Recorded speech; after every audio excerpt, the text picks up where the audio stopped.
How to return stuff in Temu. Hello everyone. In this video, we will see how to return stuff in Temu. Open the Temu website on your computer. Log into your account in Temu. Go to your profile at the top to visit your profile. Go to the portion of your order shown on the left side.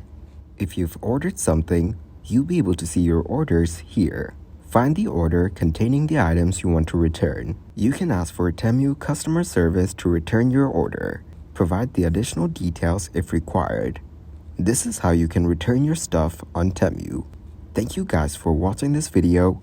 Hope you got some value. Make sure to like the video and subscribe to the channel to get notified of new videos. See you in the next one.